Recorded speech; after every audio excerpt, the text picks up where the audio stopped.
corruption, a really nasty person in a world where there was lots of nasty persons, and a tale of deceit and a bit of mystery thrown in as well. So it's got a lot of ingredients. Just a pity there wasn't somebody more exciting telling you the story. So today I'm going to tell you the story of one Karl Lasch, who was born on the 29th of December 1904 in Kassel, working class background. His father was a roofer, but he was fortunate enough to go to a good school in Kassel, a Wilhelms Gymnasium, and he was lucky enough to get himself a good job at a commercial bank, which allowed him to actually do his studies. He studied political science in universities in Cologne, Göttingen, and Munich. And whilst he was still a student, he got a job as an auditor in 1928 at a company called Klockenwerken, and that was a client of mine. So I mean, much later than 1928 that was one was my client. But so everything was looking good prospects. Now, there was a crash in 1929 which upset many people's plans for the future. His case, though, it wasn't so much the stock market crash in the United States, but rather the fact that he had his hand in the till, and he chose a career in crime, and he lost his job at the Klockner Group. What an idiot. And so I've often wondered why people actually steal from companies like this, because I mean he had a fantastic career potential in front of him. Anyway, he got a job as a chartered accountant in Kassel, but he got done for embezzlement in that one as well. And so by this time, I think everybody knew what he was up to in Kassel, so he had to go somewhere else. And so he moved to Munich, and he there started studying law. And at the same time, he got himself a job whilst he was studying at the Alliance insurance company. Now, going to Munich in 1930 was a great place to be if you were some rabid, racist, brain-dead nationalist. And so it was the scene of where Hitler's ridiculous coup of 1923 had taken place. And whilst he was there, he met Hans Frank, who was then the Justice Commissioner and Bavarian Minister of Justice. And because he met Frank, and because Frank was himself highly corrupt, then this was a great opportunity. Indeed, it was an opportunity to die for, which is precisely what happened. Now, to go back a couple of years, 1928, there was this thing called the Bund Nationalsozialistische Deutsche Juristen, the National Socialist German Lawyers Association, that was founded. And this was an organization within the Nazi Party. Founder was Hans Frank.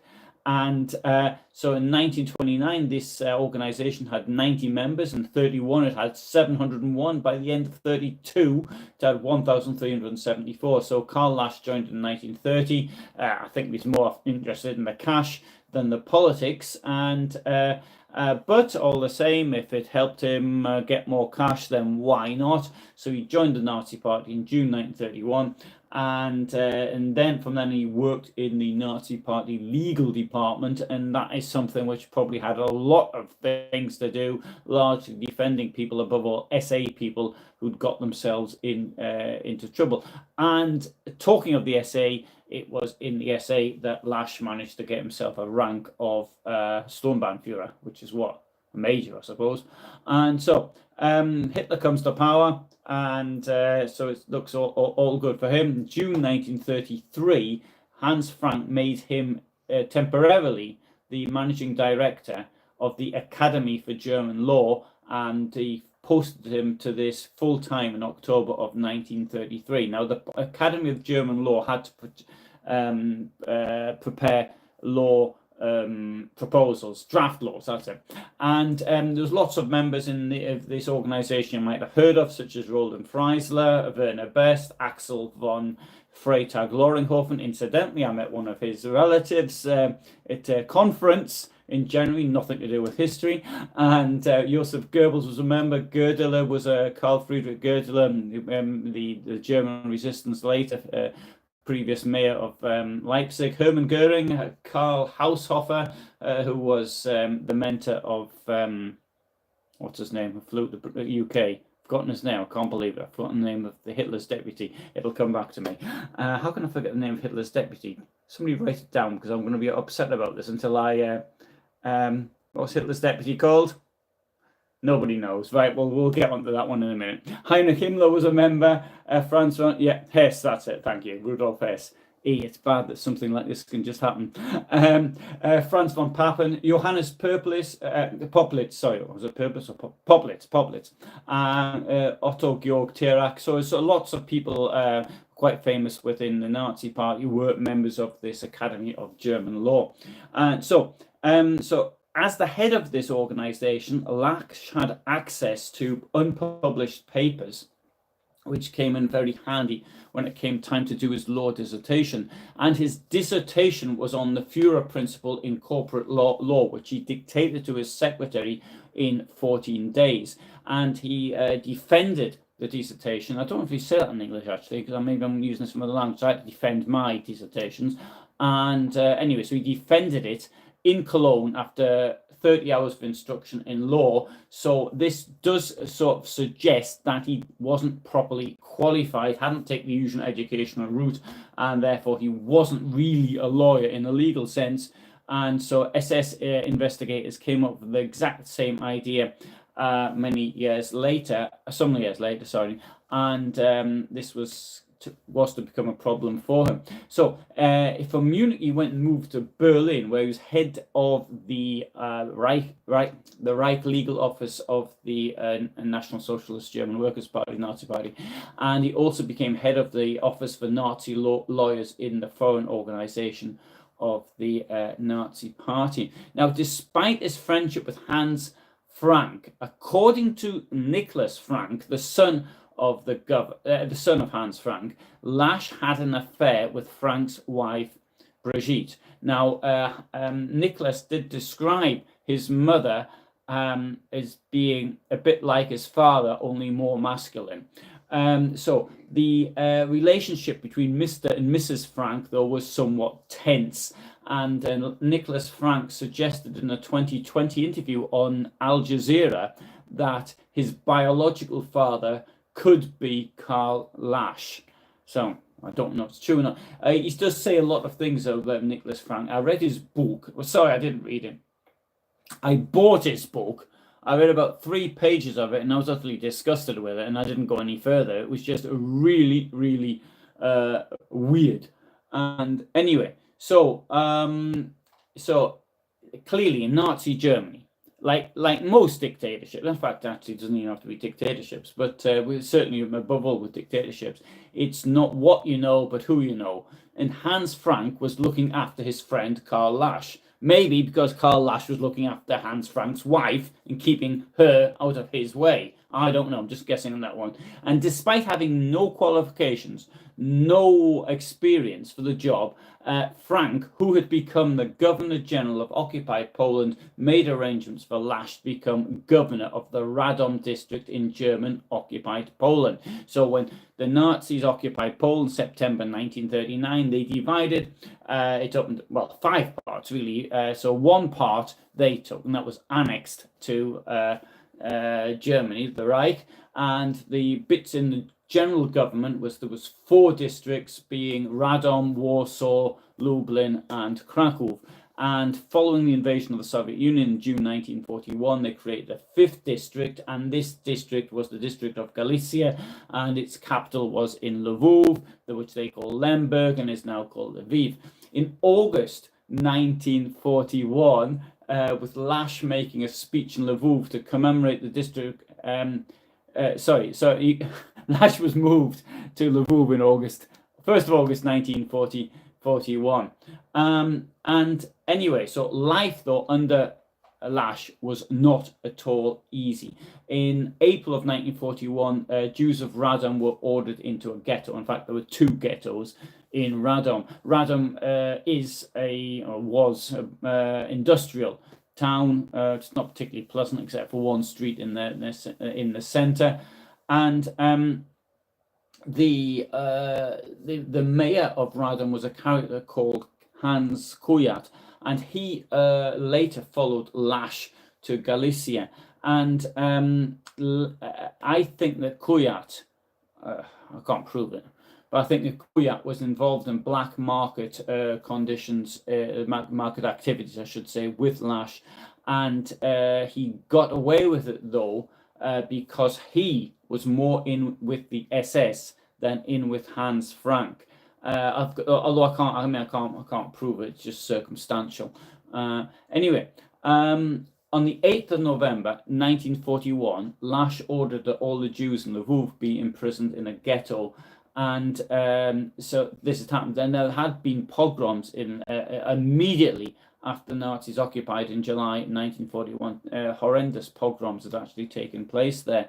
And so the order to go into a ghetto often, for Jewish people, could often say, oh, well, at least we'll be free from these pogroms, not thinking, of course, that they were all put in one place to allow themselves to be actually moved out more easily, and then when it came to time to kill them. Now, it was Lasch himself. He'd all organized the idea of the ghetto. He sort of argued for it at a meeting at the general government, although of course there were ghettos in other places, and he had set up the one in Radom as well. The place where the ghetto was set up in Lwów was in a poor area, a bit like it was done in Łódź in Poland. It wasn't a place where particularly Jews lived. Like Warsaw, it was the former Jewish area. So above all, there were Jews living there. So lots of people had the same houses. But in the case of Lwów and Łódź, for example, it wasn't the case. Now, when the people moved into the ghetto, they were allowed only 25 kilos of luggage. So you can imagine what this means. You've got 135,000 people being moved into an area, and they're only allowed that amount of luggage. So taking next to nothing. The official allocation of space within the ghetto was 3 square meters per person, although that was a complete illusion, because it was even worse than that. Now, as from the very first day of World War II, as from the 1st of September, there was this reign of terror and murder descended upon Poland, and Lasch eagerly participated in this orgy of horror. He was a ruthless anti-Semite. He carried out anti-Jewish measures on his own and with great cruelty. However, at the same time, he did realize that there were money-making opportunities which presented themselves because of the Holocaust. Now, terrified people, as was the Jewish population, who had no legal rights whatsoever, they could easily be the victims of extortion, and these people could have everything stolen from them. At the same time, there was the possibility of smuggling in and out of the general government. And for example, he was involved in art smuggling and taking things to Munich above all, so getting it on the cheap in general government, or by getting it by extortion and then sending it off to Germany. He also had one of his adjutants sent off to shopping and robbery trips to occupied Holland and France. And so again, when they're in uniform, and people are frightened, and it was pretty people would tend to give them what they want. So these things, valuable carpets, silks, alcohol. In France, he got 4 luxury cars, and one of which was a Studebaker, another one was a Buick, one was a LaSalle, and what was the other one? Packard, that was him. And so he was quite brazen, though, about what he did, because he did it quite openly, and perhaps in the corruption that existed in Nazi-occupied Poland, especially for him as the district governor, he felt totally untouchable. However, he was wrong on this one. So was Hans Frank. He also got involved. He was also put under investigation. Right, so just to give an example, Hans Frank in November 1940, just 1 month alone, he sent to his parents' home, 72 kilos of beef, 22 kilos of pork, 13 kilos of sausage, 11 kilos of ham, 20 geese, 50 hens, 11 kilos of salami, 80 kilos of butter, 20 kilos of cheese, 20 kilos of coffee, and 56 kilos of sugar, and also a number of works of art. And it was also learned that his residence place called Krzeszowice, which is to the north west of Kraków, he was producing 200,000 eggs there per year. And so, I mean, okay, the Frank family could possibly eat 1,000 of them. So what were they doing with the other 199,000? So there was, however, within the SS, within Nazi Germany itself, the conflict between the SS and other organizations, for example, above all, SS and Hans Frank. Lasch was vulnerable as a protege of Frank should anything happen to Frank, and that did happen. What perhaps didn't worry the Nazis was this killing, murder, robbery, theft in Poland, but it did bother them when funds got embezzled from the Academy for German Law, and this in turn led to an investigation when the funds were missing, and then the questions of the academic qualifications of Lasch were also looked into. Now, party court proceedings against Lasch started on the 3rd of September 1941 for irregularities, but they were discontinued, but only subject to conditions. Now, in November, the following month, 6 weeks later, 10th November 1941, it was November 41, not 10th. And the father of Lasch was arrested, and in his possession, he had he was in a vehicle, and it was full of smuggled stuff which had come from Poland. So carpets, rugs, silks, alcohol, and all sorts of other stuff. Now, he got a fine, but this put the security police to launch an investigation. And this obviously led to his son. And on the 6th of January 1942, Lasch was stripped of National Socialist Party positions for 3 years, and he was sacked from being the governor of Galicia. However, when the dispute between the SS and Hans Frank intensified, Lasch faced more problems. He was now accused of corruption, and Frank himself was, together with his wife, was under investigation for a smuggling operation involving valuable furs, and he had to abandon his protege completely. Lasch was arrested on the 24th of January 1942, and he was in prison in Kraków. His house was raided, and inside all sorts of contraband were found: silver, works of art, porcelain, furniture, furs, all sorts of other stuff, which he couldn't actually explain. Now, the investigation by the police brought to light the full extent of his criminal activities. He'd used a 20,000 marks gift from a company in Częstochowa to buy paintings in Holland, which he already owned and which was supposed to be for his office in Radom. He made 17,000 marks from the sale of a government-owned furniture in the general government. He was selling goods privately, which had been confiscated by the state. He was taking state funds for himself. He used building materials and workers from Poland to build a property for himself in Bavaria. He used his wealth to allow his friends to live in luxury, and even permitted lady friends of his from the Reich to come up to the general government on shopping sprees, all at his expense, and I'm sure the ladies made the appropriate, showed how grateful they were. Now, in March of 42, the case against Lasch was transferred to a court in Breslau, and in a lengthy statement given to the head of the police and security in the general government, which was then Karl Eberhard Schongard, he was at the Wannsee conference. And on the 26th of April 1942, following his arrest, Lasch stated that, and I quote, "nearly all the leaders in the general government had enriched themselves in this way, and some even more extensively." For example, on the issue of food, which is rationed throughout the general government and available for purchase only with appropriate ration coupons, he went on to say that Frank, Bühler, and Otto Wachter, who replaced Lasch and Radom, had probably the best furnished kitchens in the whole Reich, including all occupied territories, and that they frequently had big banquets with many, many courses. So now, Schönegard was a mass murderer. He was eventually executed, but that was for the murder of escaped POWs from during the Great Escape. Not for what he did related to the Holocaust. And Schönegard described Lasch as a criminal, a pest of the worst caliber, and he recommended the death penalty for the former governor of Radom and Lwów districts, or Lemberg districts.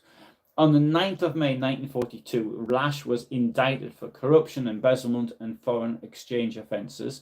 Now, a report was prepared by the senior prosecutor at the Breslau Special Court, which Dr. Dath, and it was sent to Hitler's chancery for Hitler's personal consideration. Now, Hans Lammers, who was head of the chancery, brought up the Lasch affair with Hitler in mid-May 1942. Now, Martin Bormann controlled access to Hitler, and being an enemy of Hans Frank, he stopped Hans Frank having any access to Hitler whatsoever. It would seem that Hitler consulted the matter with Himmler and Bormann on the 23rd of May 1942, and therefore they decide just to forget all about the legal process. So, which suggests that they just took Schönegard's recommendation. So a death certificate for Karl Lasch exists, which is in the archive of the Auschwitz Museum. The certificate has the date of death of the 3rd of June 1942. Having said, there's no date on it. And the place of death, there's no date on it. I just said the date. There's no place on it. There is a date, there's no place. So whether or not he was killed at Auschwitz or he was killed at Breslau is not clear. Did he shoot himself, commit suicide, was offered to commit suicide, or did somebody have him shot, or did he take poison? Who knows? Did he hang himself? Corruption and theft were rampant in occupied Poland, and Lasch was the sacrificial lamb in the dispute between Himmler and Hans Frank.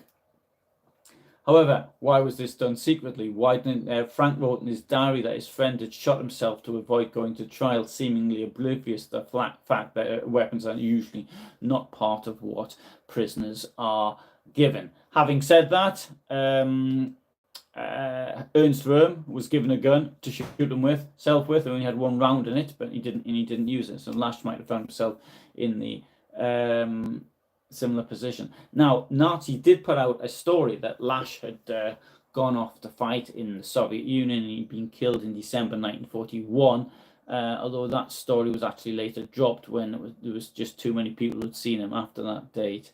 As far as Hans Frank was concerned, his mate was gone, but he continued to be governor of occupied Poland, and but Hans Frank had his powers very much reduced. And the person who followed Karl Lasch was an Otto Gustav Werther, and he also had a funny death, but I'll deal with that in some other time. There's also, incidentally, a Kurt Lasch, who I've mentioned in the past, but he was in Chemnitz, and he was one of the people involved in setting up the Sachsenberg concentration camp. Okay, so that's my little expose of Karl Lasch. Now, corruption is, I think, something which you've got to expect in a state where the law almost doesn't exist. I mean, it's very common in places for example, I mean, when I saw in communist countries, I mean, the corruption was all over the place, and there's all sorts of people actually suggesting corrupt deals. Well, they were to me, because I thought I might have the contacts in the West. Anyway, good. So there's that story. Let's have a honor among thieves. Yeah, good one. let's come. I'll come on afterwards the yesterday's points as well afterwards. So hello Hans, David, Colin, Tricia, David, Craig, and right. And so Hans makes the point that so many of these guys were lawyers. Yeah, I mean, it's strange, isn't it, that the people who seem to break the law so much are themselves lawyers. It's the lack of morality that these people have. Right. So Trisha doesn't live in Japan, worth pointing out, but her husband is Japanese. Well, very good. And Christopher says, oh yeah, Christopher mentions I've got an extensive library, but doesn't understand how I can live in a motorhome with an extensive library. Yes, I don't take the collection round with me. I've got how many? 1, 2. I've got 3, 4, 5. I've got 5 places where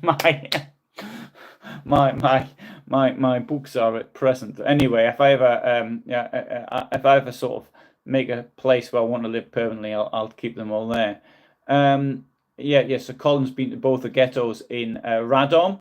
Yeah, in fact, I've got a video from one of the ghettos in Radom. But it was before I started making films. I've got photographs of it, and that must date to, don't know, 2007 maybe. No, sorry, the videos, the video, the photographs date even more long before them. Anyway, okay. Philip writes that he can't help comparing the ethical standards of lawyers with those I'm talking about with those of the UK Post Office lawyers responsible for the wrongful prosecution of sub-postmasters. Now, this is something I think came to light last year.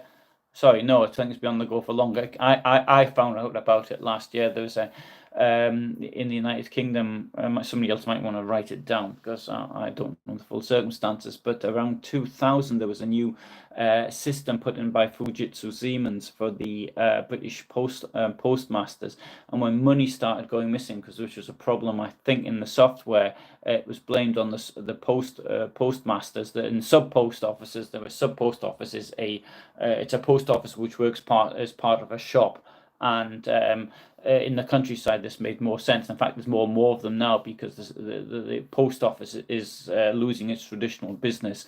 And anyway, so that's coming off the point a bit, so I think I'll have to leave that. I don't know much about it anyway, but there was a number of people who were prosecuted, and it was found out that the post office had ended up having to pay something like 50 or 60 million pounds worth of compensation to the people, but it went over 20 years. Anyway, sorry. So Colin says, yeah, this is a really good point. Just because someone else is doing the same thing is no excuse in the eyes of the law. And people say this all the time. It's like, get stopped by the police and say you're speeding. Yeah, and he's speeding too. What are you going to do about that? That's irrelevant. I mean, he got away with it and you didn't. So that's the way it works. Colin writes, he was so corrupt he was always going to suffer a backlash. Have I mentioned? Yeah, I have mentioned Karl Lasch in the past. And hello, Mohammed, and hello, Senor. Right. Okay. So that's the comments from today, and let's have a look at yesterday's. Now, yesterday I talked about sorry, I'm going to have to move this Kritzinger, who was at the Vansay conference, and if I'll read the comments from yesterday, and then I'll make some comments. So David writes that I'm a civil servant and attended quite a lot of meetings where several departments of different administrations tried to agree on how to enforce a change in legislation, improve procedures, or any other matter of public policy. When I watched Conspiracy, it really struck me. I could recognize the same features I had seen in countless meetings: the egos, the rivalry between departments, the expert who raises a legal point, the bully who doesn't care about fine legal points, the leaders, the followers. But they were discussing how to organize mass murder. The movie really struck me on a very personal level. Okay, that's a really good comment, because there's David who's worked in the administration, and he's given an explanation of how what he's seen, whatever he does, could actually be in others. Now, I have worked in private industry for most of my life, and there it's I imagine that maybe it's different in big companies, but in smaller ones, everybody's on the same side, and what we're trying to do is to do things for the best, and so you don't really see conflict. So that's my experience anyway, and so my style was this, is that, for example, when particularly in the army, for example, they find something and you've got a problem. And then I would sort of, when I didn't know what to do, I'd say, right, okay, this is the problem. I'd explain the problem. And then when I didn't know what to do, I said, look, who's got what ideas have you got? And then I'd use their, but I do it in such a way that people didn't realize I didn't know what to do. Well, at least I think they didn't know what I don't know. Okay, so easy. Hans says, easy to imagine a similar meeting of dynamics in the US. Sorry, I can't see. Look, I'll come back to that. Right. So Josh writes the banality of evil incarnate. And anyway, so SH Compact Tech writes the following: Kritzinger, sometime after Vance, stated that he genuinely believed Jews were being resettled.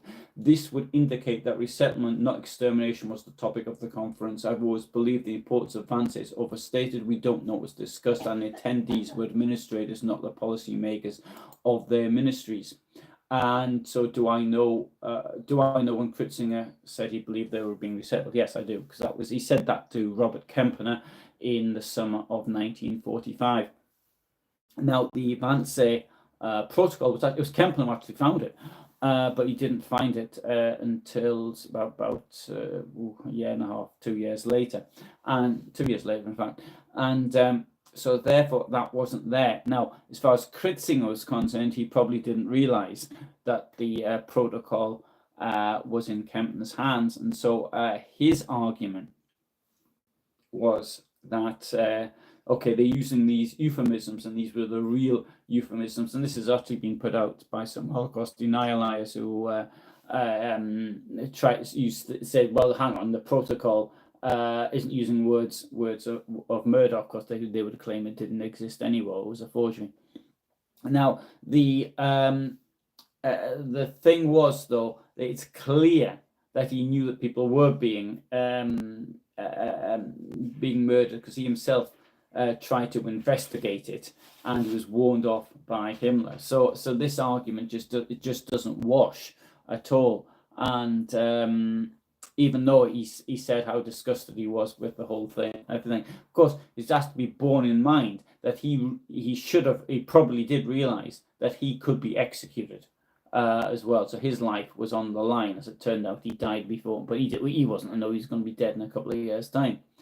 Right. So there's a suggestion here to watch Conspiracy, and Mohammed says the beast of evil is incarnate. Also to watch Conspiracy. Lots of people wanting to watch Conspiracy, which I haven't done yet.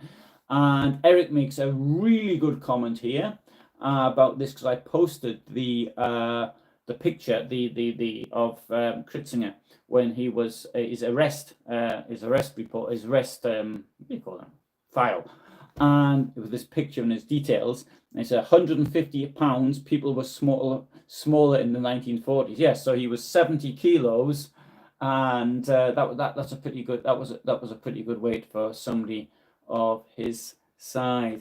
Right. So I can come back to the final comments on this one, today's here. Yeah. So Hans says, easy to imagine similar meeting dynamics in the US. This could be the sort of thing that is happening. Yes, I suppose that is. I mean, people arguing amongst themselves. I'm not suggesting that people are being mass killed in the US. The Hans says the German version of the 1980s is by far the best. It's on YouTube. The use of the German language is exquisite in it. Yeah. It is, as I said, it was the first or the second video I ever have. I have it on VHS. Oh, sorry, had it on VHS. I've even just doubt the cassette survived. I do have my box of cassettes somewhere, but I doubt that it survived. I've seen some YouTube shorts from Conspiracy, and I thought they were very good. I thought they were quite impressive. I haven't seen the 2022 German film either, but I'll see if I can find it somewhere. If it's on the internet, I don't know. I try not to watch things related to fiction because if it gets in my head, I'm always frightened that there'll come a moment when I fail to distinguish between fact and fiction. Yeah, Branagh is brilliant, and I thought in 2008 Valkyrie, he was fantastic in that, and he sort of on Tresco, he was just as I imagined him. So I sort of see him when I think of Tresco now. Nice haircut, thanks, David. I did it specially for you. Okay. Thanks very much for watching, and so that's the days. Tomorrow there is also a film, because I wrote down what I was going to do in the next couple of days, but I've forgotten what it's about, and I'll tell you now. Oh, it's tomorrow's video is about Hitler's 1922 weekend out in Coburg. I'll give you a brief introduction to this. Mussolini had a march on Rome, and Hitler around the same time had a march on Coburg. Now, unfortunately, Hitler probably didn't realize that the capital was in Berlin, it wasn't in Coburg, but he decided to go there for a weekend out. And it was this weekend out that put the Nazis on the map. Before this, it wasn't a very well-known organization, but after this, it even started appearing in other countries. So you'd see things in the United States, for example.